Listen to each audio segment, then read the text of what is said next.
तपाईले पित्तथलीको अपरेसन गर्नुभयो र अपरेसन गर्ने डाक्टरले तपाईलाई मासुको जाँच गर्ने सल्लाह दिनुभयो। मासुको जाँच गर्ने कि नगर्ने, गर्दा के कस्ता फाइदा छन् र नगर्दा के कस्ता घाटा छन्। हेर्दाखेरि सामान्य देखिने यो विषय भए तापनि यसको पछाडि एक महत्त्वपूर्ण विषय लुकेर रहेको छ। आज म सोही विषयमाथि छलफल गर्न गइरहेको छु। हरेक पित्तथलीको अपरेसनपछि मासुलाई जाँच गर्नको लागि पठाइन्छ। चाहे त्यो पत्थरीको लागि गरेको अपरेसन होस् या पित्तथलीमा मासु पलाउने समस्या जसलाई जीवी पोली भनिन्छ, सोको अपरेसन पश्चात हरेक स्पेसिमेनलाई जाँच गर्न पठाइन्छ र जाँच गर्नुको मुख्य उद्देश्य भनेको क्यान्सर रहेको छ कि छैन भनेर पत्ता लगाउनु हो।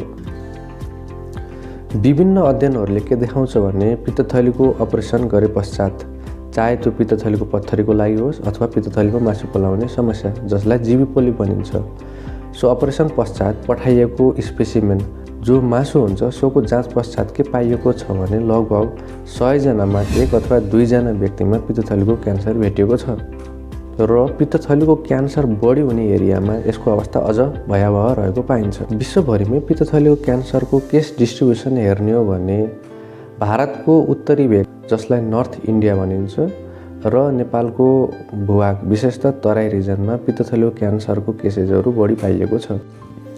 अन्य देशहरूको तुलनामा नेपालमा पनि पित्तथलीको क्यान्सरबाट हुने मृत्युदर उच्चतम रहेको पाइएको छ। यदि पित्तथलीको पत्थरीको लागि होस् या जीवी पोलीको लागि होस्, अपरेसन गरे पश्चात यदि पित्तथलीको जाँच गर्दा यदि 100 जनामा 1% अथवा 2% व्यक्तिमा पनि पित्तथलीको क्यान्सर देखिन्छ भने यो एक भयावह अवस्था हो। मैले यति कुरा भनिराख्दा हजुरको मनमा एउटा जिज्ञासा हुन सक्छ कि यदि पित्तथलीको क्यान्सर यो रिजनमा सबभन्दा बढी छ भने हामीले अपरेसनभन्दा अगाडि नै यसको लक्षणको आधारमा अथवा जाँच गरेर पित्तथलीको क्यान्सर छ कि छैन भनेर पत्ता लगाउन सकिन्छ कि सकिँदैन भनेर हजुरको दिमागमा आउन सक्छ।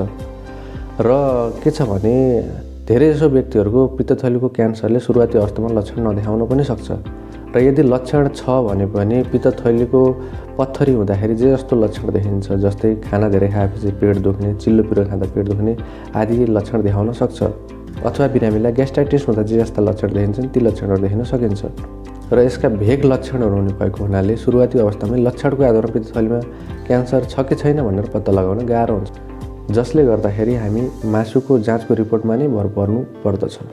पित्तथलीको क्यान्सर सुरुवाती अवस्थामा हामीले गर्ने सामान्य जाँचमा पत्ता नलाग्न पनि सक्छ। हामीले सामान्यतया गर्ने जाँचहरू भिडियो एक्सरे अथवा अन्य जाँचहरूमा पित्तथलीको क्यान्सर सुरुवाती अवस्थामा नदेखिन पनि सक्छ। त्यसैले सुरुवाती अवस्थामा देखिएन भन्दैमा बिरामीलाई पित्तथलीको क्यान्सर छैन भनेर हामीले भन्न सक्दैनौँ। मैले यति कुरा भनिराख्दा हजुरको दिमागमा अर्को विचार पनि आएको हुनसक्छ। यदि पित्तथलीको अपरेसन गरे पश्चात यदि पित्तथलीमा यदि क्यान्सर भेटियो भने यो त राम्रो भयो, पित्तथलीको क्यान्सर पत्ता लाग्यो, पित्तथली त हामीले फालिसकेका छौँ। यति मात्र होइन, यदि बिरामीको यदि पित्तथलीको क्यान्सर देखियो र यो हाइगर ग्रेडको अथवा हाइगर स्टेजको छ भने थप अपरेसन गर्नुपर्ने हुनसक्छ अथवा थप उपचार पद्धति अपनाउनु पर्ने पनि हुन सक्दछ। यति चर्चा गरिसकेपछि के कुरा छर्लङ्ग हुन्छ भने यदि 100 जनामा पनि 1 जनामा यदि पित्तथलीको क्यान्सर देखिन्छ भने यो एक भयावह अवस्था हो।